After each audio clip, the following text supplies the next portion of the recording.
সর্বোচ্চ আমি এ পর্যন্ত 30 কিলোমিটার পর্যন্ত যেতে পারে এই ধরনের সক্ষমতার ড্রোন তৈরি করেছি।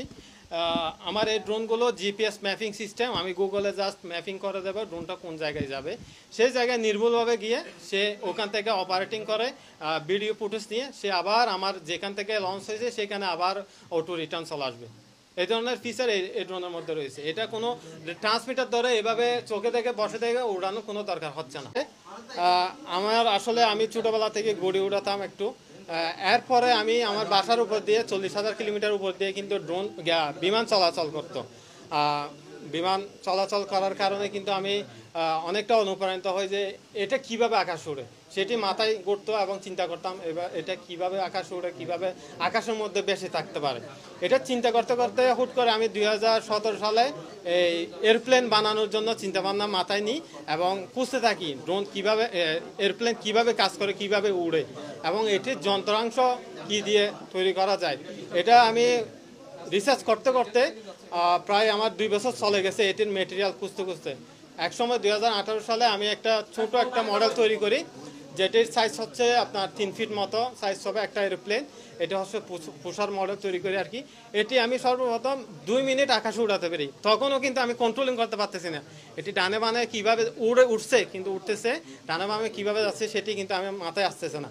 পরে ভাবলাম যে এটি কিভাবে যায়, কিভাবে অ্যাঙ্গেল হয়, লাডার অ্যাডাপ্টার কি, সেটি আস্তে আস্তে আমি রিসার্চ করে কিছু বড় ভাই ছিল তখনকার, ওদের সাথে পরামর্শ হয়ে আমি এটা কন্টিনিউ করতে থাকি। এরপরে মোটামুটি একটা সফলতা অর্জন করি।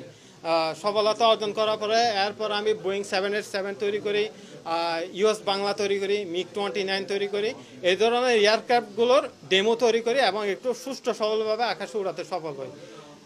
এরপরে আমি আমার কাছে ড্রোন নিয়ে চিন্তা ভাবনা মাথায় আসতো না, ড্রোন নিয়ে চিন্তা ভাবনা করতাম না। হুট করে একটা অফিসার, সেনাবাহিনীর অফিসার, মেজর, নাম বলবো না, উনি আমাকে কিছু ড্রোন দেয় রিপেয়ার করার জন্য। ওনারা বাইরে থেকে ড্রোনগুলো সংগ্রহ করতো, তো ড্রোনগুলো ক্র্যাশ করা নষ্ট হয়ে গেছিলো।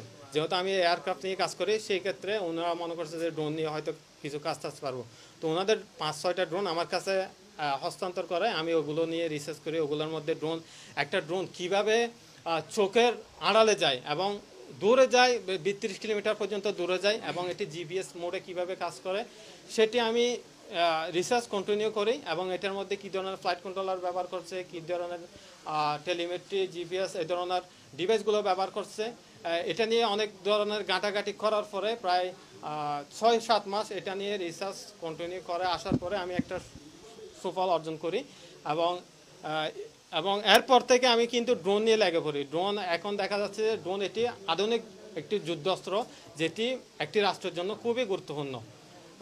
আর বাংলাদেশের কথা চিন্তা করতে গেলে কিন্তু আমাদের বাংলাদেশ অনেক সামরিক সক্ষমতার দিকে অনেক পিছিয়ে আছে, তো সেটা মাথায় রেখে আমি ড্রোন প্রযুক্তি নিয়ে চিন্তা করি এবং আমি ড্রোন নিয়ে গবেষণা কন্টিনিউ করে আসতেছি। ড্রোন এবং এই যে বিমান দেশের কি কাজে লাগবে একটু বলেন আমাদের, কি কাজে লাগতে পারে বা কি উপকার করতে পারবে? ড্রোন দেশের জন্য আমি তো আগে বললাম ড্রোন একটি রাষ্ট্রের জন্য বিশেষ সামরিক বাহিনীর জন্য বিশেষ ভূমিকা পালন করবে।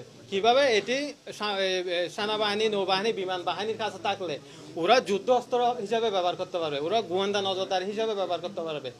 এই ড্রোনটা যদি কি কোনো শত্রুপক্ষ দেশের বাইরে থেকে হামলা করছে, এই ড্রোনের মধ্যে বোমা, গ্রেনেড বসিয়ে এ যুদ্ধ মোকাবেলা করতে পারবে। এখান থেকে মনিটর করে আমি এই ড্রোন প্রায় 120 কিলোমিটার, 500 কিলোমিটার পর্যন্ত দূরে পাঠাতে পারবো 20 কেজি ওজন নিয়ে। হ্যাঁ, তো সেই ক্ষেত্রে আমাদের কিন্তু সামরিক সৈনিকদের অস্ত্রশস্ত্র নিয়ে যুদ্ধ করার দরকার হচ্ছে না। এখন পর্যন্ত কত ধরনের ড্রোন আর হচ্ছে গিয়ে মানে এয়ারক্রাফট তৈরি করেন আপনি? এয়ারক্রাফট বলতে গেলে অনেক ধরনের এয়ারক্রাফট তৈরি করছি। এখন এই যে আমার পাশে দেখতে পাচ্ছেন F-22, এটা হচ্ছে আমেরিকার একটি যুদ্ধ বিমান। এটি আমেরিকার যুদ্ধ বিমানকে কপি করে ডেমো আকারে তৈরি করছি। তারপর আছে হচ্ছে রাফাল, এই যে কিছুদিন আগে ইন্ডিয়ার মধ্যে ক্র্যাশ করছে পাকিস্তানি হামলায়। তো যাই হোক, এই ধরনের মডেল কিন্তু তৈরি করে সুন্দরভাবে আকাশে উড়াইছি।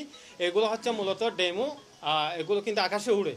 হ্যাঁ, এরপরে কিন্তু ড্রোনের মধ্যে আমি 2 ধরনের ক্যাটাগরি ড্রোন বানাইছি। একটা হচ্ছে কোয়াডকপ্টার ড্রোন আর একটা হচ্ছে ফিক্সড উইং ড্রোন।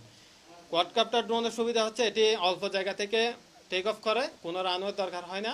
এটা যেখান থেকে খুব সহজে উড়ানো যায়। আর এটির মধ্যে 2 ধরনের ক্যামেরা বসিয়েছি, একটা হচ্ছে IRF ক্যামেরা, একটা হচ্ছে zoom in camera. Zoom in ক্যামেরার মধ্যে আমরা 30x জুম দিয়ে এটি 1 কিলোমিটার দূর থেকে পর্যন্ত শত্রুপক্ষ কোন জায়গায় অবস্থান করতেছে সেটি আমরা দেখতে পাবো। আর এই ড্রোনের মধ্যে 2 কেজি বার বহন করতে পারে। আমি এর থেকে বড় ড্রোন বানিয়েছি যেটি হচ্ছে 20 কেজি পর্যন্ত প্যালন নিতে পারে। আর এদিকে হচ্ছে ফিক্সিং ড্রোন, এটি আমি আরও বড়সড় বানিয়েছি, প্রায় 12 ফিট 20 ফিট মতো ড্রোন তৈরি করেছি, যেগুলো আমার এখানে নেই, এগুলো হ্যান্ড ওভার হয়ে গেছে। এই ড্রোনের বৈশিষ্ট্য হচ্ছে এটি জিপিএস ম্যাপিং সিস্টেমে এই ড্রোনটি বিভিন্ন দুর্গম এলাকার মধ্যে যেতে সক্ষম, বিশেষ করে গোয়েন্দা নজরদারিতে। আর এটি টানা 1 লিটার জ্বালানিতে 4 ঘন্টা পর্যন্ত 1 লিটার জ্বালানিতে উঠবে। সর্বোচ্চ আমি এ পর্যন্ত 30 কিলোমিটার পর্যন্ত যেতে পারে এই ধরনের সক্ষমতার ড্রোন তৈরি করেছি।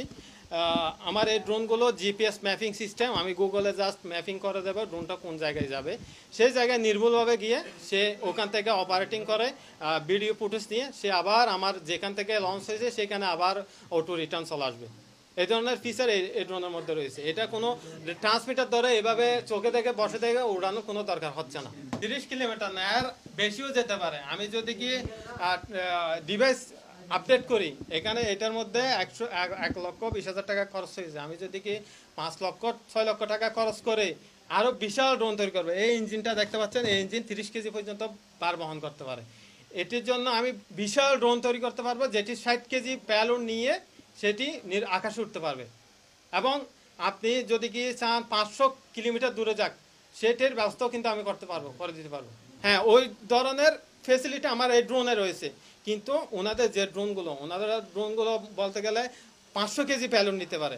সেই ক্ষেত্রে আমারটা 500 কেজি তো পারতেছে না। 500 কেজি পারতে গেলে আমার তো আরও বাজেট লাগবে এবং উন্নত টেকনোলজি লাগে। এই ধরনের গবেষণা করার জন্য তো আমার পৃষ্ঠপোষকতা দরকার। সেটা যদি সুযোগ দেয় অবশ্যই পারবো। এখন বর্তমানে 30 কেজি গেছে, আরও রিসার্চ করলে আরও দূরে পাঠাতে